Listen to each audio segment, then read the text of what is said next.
ఈ బాలాజీ అనే వారికి జగన్మోహన్ రెడ్డి గారికి ఏంటి సంబంధం అసలు? ఏంటి సంబంధం ఏంటన్న? హెరిటేజ్ కంపెనీ అంటేనేమో మాది కాదు హెరిటేజ్ కంపెనీ, మేము అమ్మేశాం. అదెవరితో ఫీచర్ అంటారు, ఫీచర్.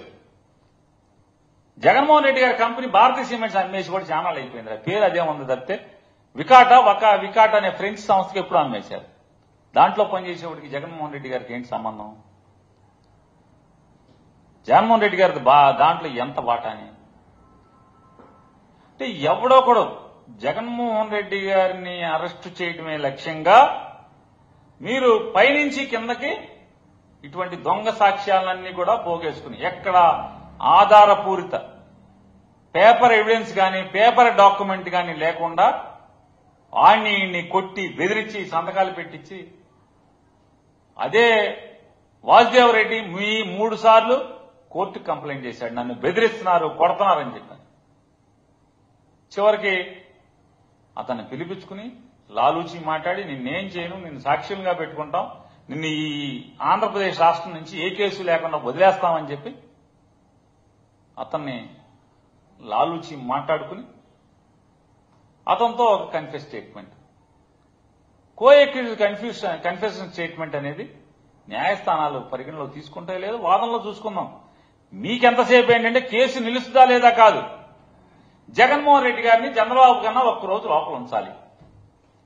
ఈ తప్పుడు ఆలోచన తప్పితే వేరే ఏముంది? ఎవరు వీళ్ళందరూ? ఈ కేసులో అందరూ కూడా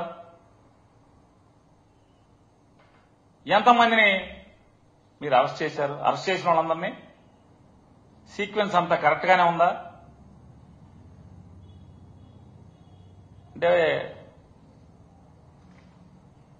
వాషింగ్ పౌడర్ నిర్మా అని చెప్పి అడ్వర్టైజ్మెంట్ ఉంటుంది కదా, అట్టా మీ దగ్గరికి రాగానే ఉతికేసి తెల్లగా అయిపోతారు, వాళ్ళందరూ సాక్షులు అయిపోతారు, దస్తగిరి అయిపోయినట్టు.